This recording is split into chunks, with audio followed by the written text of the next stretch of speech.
दोस्तों, जिंदगी में एक सफर हम सभी को तय करना ही होता है। वो है जन्म से मृत्यु तक का सफर। जिस तरह जन्म बड़ी ही परंपराओं के साथ संपन्न करवाया जाता है, वैसे ही मृत्यु के बाद की भी कई परंपराएं और नियम होते हैं। जैसे कि शव को कब जलाना चाहिए और कब नहीं, उसे अकेला क्यों नहीं छोड़ना चाहिए। तो आइए जानते हैं मृत्यु से जुड़े इन्हीं सब रहस्यों के बारे में। दोस्तों, मृत्यु के बाद के नियमों को बताने से पहले हम आपको ये बताना चाहेंगे कि आखिर मृत्यु कैसे आती है और किस किस रूप में वो शरीर से प्राणों को अलग करती है।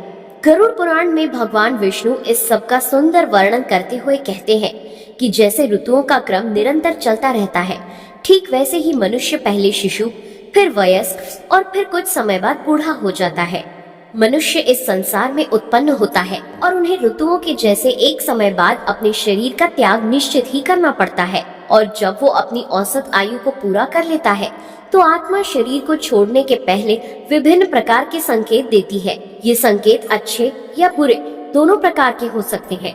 अधिकतर संकेतों में मनुष्य को विभिन्न प्रकार से रोगों का सामना करना पड़ता है, जैसे कि गले का रोग, नाक का रोग, आंखों से आंसू आना आदि। अपने आखिरी समय में उसे अपने द्वारा किए गए विभिन्न प्रकार के कर्मों का बोध होने लगता है और इस समय उसे अपने प्रिय जनों के प्रति बहुत ही आसक्ति महसूस होने लगती है, जिससे उसकी मृत्यु का कष्ट और भी ज्यादा बढ़ जाता है। और जब उसकी सांस जाने लगती है, तब वो सांसों को वापस लाने के लिए बहुत संघर्ष करता है और उसे बहुत ही घबराहट महसूस होती है, क्योंकि शरीर के सभी अंगों से प्राण एक जगह एकत्रित होने लगते हैं। उसकी पांचों इंद्रियां यानी कि स्पर्श, स्वाद, नेत्र, कर्ण और नाक एक एक करके विलुप्त होती जाती हैं।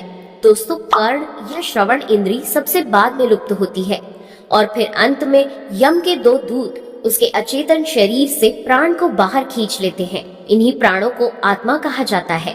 मनुष्य के शरीर में से प्राण निकलने के 9 द्वार होते हैं, जिनमें 2 आंखें, 2 कान, 2 नथुने, 2 मल मूत्र निकालने के द्वार तथा एक मुंह व मस्तिष्क के मध्य में भी ब्रह्मारंध्र के नाम से एक द्वार होता है। और ये मनुष्य के कर्मों पर निर्भर करता है कि उसके प्राण किस द्वार से शरीर को त्यागेंगे। तो दोस्तों, ये थी मृत्यु के समय मनुष्य के शरीर से प्राण निकलने की कुछ जानकारी। अब सवाल आता है कि आखिर किसी व्यक्ति की मृत्यु के बाद उसकी शव को अकेला क्यों नहीं छोड़ा जाता। ये बताने से पहले हम आपको बता दें कि आखिर वो क्या परिस्थितियां होती हैं जब शव का दाह संस्कार नहीं किया जाता। सबसे पहले, अगर किसी व्यक्ति की मृत्यु सूर्यास्त के बाद होती है, तो हिंदू धर्म के अनुसार रात्रि में दाह संस्कार नहीं कर सकते, क्योंकि यदि उस व्यक्ति के शव को रात में जला दिया गया तो व्यक्ति की आत्मा को कभी भी मुक्ति नहीं मिल पाएगी और उसकी आत्मा का अगला जन्म नीच योनि में होगा। दूसरा, अगर किसी व्यक्ति की मृत्यु पंचक काल में हुई तो उसका संस्कार भी पंचक के बाद किया जाता है। नहीं तो ऐसा भय रहता है कि उसके खानदान में 5 अन्य लोगों की भी मृत्यु हो सकती है। हालांकि इसका एक और समाधान होता है कि मृतक के साथ आटे या बेसन के बने 5 पुतले रख दिए जाएं और शव के साथ इन पुतलों का भी नियम पूर्वक अंतिम संस्कार किया जाए, तो इससे दोष समाप्त हो जाता है। तीसरी बात यह है कि यदि मृत व्यक्ति की संतान उसके पास नहीं है, तो उसके पुत्र या पुत्री के आने तक उसका अंतिम संस्कार नहीं किया जाता, क्योंकि ऐसा माना जाता है कि अपने पुत्र या पुत्री के हाथों से संस्कार होने पर ही मृतक की आत्मा को शांति मिलती है, वरना उसकी आत्मा भटकती ही रहती है। दोस्तों, अब हम बताते हैं कि किसी व्यक्ति की मृत्यु के बाद उसके शव को एक पल के लिए भी अकेला क्यों नहीं छोड़ा जाता।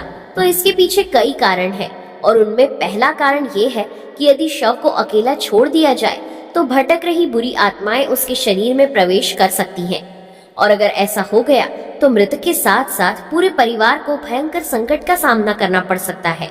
दूसरा कारण ये है कि मृत्यु के बाद शरीर के अंदर बहुत से जीवाणु पनपने लगते हैं। शरीर के ऊपर भी मक्खियां या अन्य जीव जंतु मंडराने लगते हैं, जिससे एक व्यक्ति को शव के पास बिठाया जाता है, जो कि आसपास की जगह को साफ सुथरा रखे और दीपक या अगरबत्ती जलाकर सुगंधित वातावरण भी बनाए रखे। तीसरा कारण ये है कि मृतक की आत्मा तब तक वहीं रहती है जब तक कि उसका शरीर जल नहीं जाता। ऐसी स्थिति में अगर किसी इंसान के शव को अकेला छोड़ दिया जाए तो उसका मन और भी ज्यादा दुखी हो जाता है। अब इन कारणों को जानने के बाद आप समझ ही गए होंगे कि क्यों हमारे बड़े बूढ़े शव को अकेला छोड़ने के लिए मना करते हैं। तो दोस्तों कैसा लगा आपको हमारा ये वीडियो, हमें कमेंट करके जरूर बताइएगा। और हाँ, जाते जाते इस वीडियो को लाइक और चैनल को सब्सक्राइब जरूर कीजिएगा। Thanks for watching.